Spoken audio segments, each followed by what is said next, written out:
When Justin Trudeau names his cabinet on November 4th, there will be rookie MPs getting some posts. 136 newcomers are among the Liberals who were elected this week, including Seamus O'Regan from a riding in St. John's and Harjit Sajjan from Vancouver South. Both campaigned with some pre-political fame, O'Regan as a national television anchor and Sajjan as the first Sikh to command a Canadian Army regiment. And those two incoming MPs join me now live. We're literally coast to coast. Seamus O'Regan in our St. John's studio and Harjit Sajjan is in Vancouver. Welcome to you both. Gary, thank you for having us. Okay. Thank you, Carol. Let me start with you. Let's start in the East Coast and we'll move west. Seamus, how did you make the decision to get into federal politics? I think at some point, Carol, you just decide whether or not you're willing to put yourself in the arena. I mean, I've been I guess actually for most of my life, I've been interested in politics, mainly from a policy perspective. And for 3 years, I was executive assistant to the Minister of Justice here in Newfoundland and Labrador, and 2 years as the senior policy advisor to Brian Tobin when he was premier.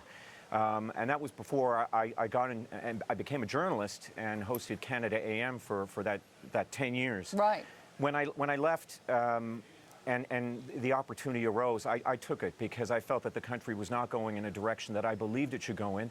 And I felt I could make a difference. And I think that's probably, that is the best reason that you can have, really, is that you believe you can make things better. Okay, we'll talk about what kind of difference you want to make in a moment. But Harjit, I want to get your take on this. How did you come to the decision to get into federal politics, especially from the Army and, as I understand it, being having a police background? Yes, well, I've been serving actually since I graduated from high school. I got to see the impact of policy decisions, not only at a domestic level when it comes to criminal issues and social issues, but also from an international perspective overseas with my deployments. And I was able to get some really interesting, unique experiences. And again, just as Seamus was saying, and see the impact of what policy can have on society. And when an opportunity came up for me to be a part of it, I felt that I had some interesting experience that I can bring to the table. But more importantly, having grown up in Vancouver South in my own riding, somebody gave me an opportunity a long time ago when I was younger to give me that confidence to do something. And now it's a wonderful opportunity and privilege for me to actually give that in return to the next generation in our riding. Okay, let's talk about practically how you can both do that, because some people say at the federal level especially, MPs, even the Prime Minister is a small cog in a very big wheel. So Seamus, how do you think that you can make a difference federally? I think you begin at the basics, Carol. I mean, certainly the biggest eye-opener for me, and we've heard, I know you have, and in my previous career, I heard, many politicians talk about the importance of representing their constituents, but that is it. And if there's anything that has been the biggest eye-opener for me, it's the power of knocking on people's doors day in and day out, like Harjit did and all our candidates did, and talking to people and listening to them. And what I found is, there are a manifold of different things that are affecting people ultimately, regardless of how much money they might be making, at least or you think they might be making. People are strung out. They're torn in a bunch of different ways. I mean, Jeannie just talking about the price of wireless and cable. Well, that's one, but people who have long-term care, laden with student debts, their sons and daughters trying to get jobs and living at home, child care, I mean, housing, it's stretching people. And what you want to do is begin to find some solutions. So, we think that a tax cut in the middle class will help somewhat. We think that a Canada Child Benefit will help somewhat. And we're going to look at other things as well. But, I mean, that really hit home for me. Okay, and what are the issues that are really hitting home for you, Harjit? For me, it's talking to parents, and as Seamus said, door knocking. That was the whole Liberal plan, is to make sure that we get out and reconnect with Canadians, and that's what we did. Talking to parents, and when you talk to the parents, everybody wants to raise their children. And even if you don't have children, everybody talks about the next generation. We got to make sure that we're creating a proper environment for them to have that confidence, a unity within Canada, and give hope. But making sure, when we do inspire the next generation, and whether they go through trades or university, and making sure that there's actually a future and jobs waiting for them. At the end of 4 or 5 years, how will you judge your success? Seamus.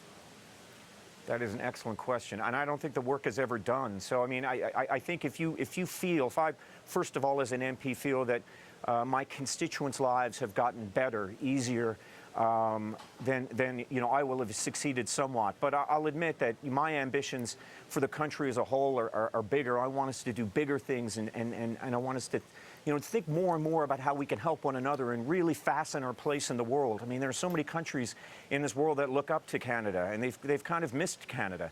And I'm looking forward to as the future Prime Minister said, I'm looking forward to coming back. Harjit, what about your goals? How will you judge your success at the end of 4 to 5 years? Actually, very simple. If my constituents come out and say, you're the person that listened and took our voice to Ottawa, that'll be my main success. Okay.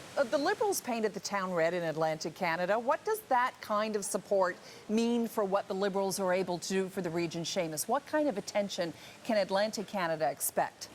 Well, I think it's a huge opportunity. First of all, I mean, as you said, An Atlantic Canada opportunity? Yeah, perhaps we should coin that phrase. But that and the fact that we have 3 of the 4 provincial governments are Liberal now, possibly in Newfoundland and Labrador we could have another Liberal government. That just means that we have no excuse not to work together on common issues. And we've got some, there are a number of things that I could point to, but we have a population problem. We have to make sure that we sustain and grow our population in Atlantic Canada, because we have I think it's the oldest population in the country, and that's a bit of a demographic time bomb for us.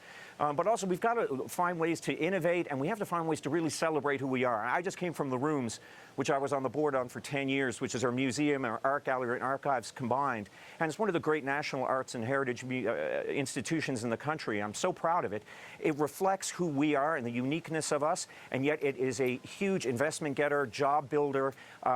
So, the arts as an investment is something I think that Newfoundland and Labrador particularly, and all of Atlantic Canada, can celebrate. Okay, Harjit, you're more of a rare bird in your neck of the woods, a red bird. You're strawberry in a field of oranges and blueberries.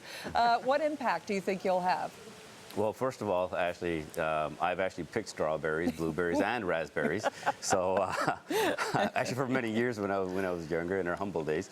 But it's about building relationships, and regardless of who's been elected and what party affiliations that you had, is getting bringing Canadians together, not just as parliamentarians, but also bringing the different levels of government together, making sure we have the right communication and hear the challenges, not just of our constituents, but also of the different levels of government, and working together. We can't just talk about, like, for giving an example of education, say, no, it's a provincial responsibility. I'm sorry. When it comes to our children, it's everybody's responsibility, and all levels of government need to work together. And as our leader has said many times, that building relationships is key. So as we build relationships with our constituents, we also need to build relationships with our different levels of government as well. And if I could add to the point, yeah, too, when you're going to the doors and you're talking to people, they're not interested in jurisdiction, they're interested in results. That's right. Put your hand up if you'd like a cabinet post. That's an I am interesting way to amazed at the phrase the unique question. ways that reporters go about this question. Thank you both so much. Okay. Seamus O'Regan in St. John's, Harjit Sajjan in Vancouver, 2 new Harjit, good to Liberal talk to you. Nice talking to you, MPs. Seamus. Thank you for having me. And nice to talk to both of you. Thank you. Okay, bye.